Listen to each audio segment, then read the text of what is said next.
So I saw on the news yesterday that this company Analogue, this is the same company that created the NT and the Super NT, is creating a new console called the Mega SG. So the Mega SG can play Genesis, Mega Drive, and Master System games. Plus, there's adapters, there's ports on it for adapters you can buy, Game Gear, and Sega CD. That's crazy. Altogether, there's like around 3,000 games and you combine all 5 of those libraries. If you're a Sega guy, this is something you need to look into.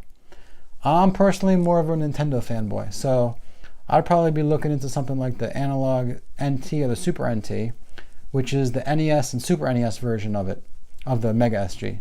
So that's basically, you can play NES games on your HD TV with a beautiful, glorious HD TV, HDMI connection picture, and same with the Super NT.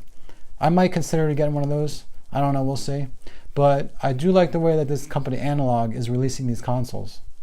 First they released the NT, the NES, then the Super NT, the Super NES, now the Mega SG, the Genesis. So what's next? What are they working on now? Are they working on the TurboGrafx 16 console? Are they working on the N64? That hasn't been done yet. I'm curious to see. Yeah, but for me, like if I got a Analogue NT or Super NT, I just don't know if I'd play it that much because I have the classic already, and that can play like all the great games already on NES and Super NES that I need. I mean, if I want to pop in like Felix the Cat or something and just play it over standard definition television, just because it's not on the classic, I'll just do that once in a while, just play it on my old NES, no big deal. So the price of this thing, of this new Mega SG, $190. It's not cheap.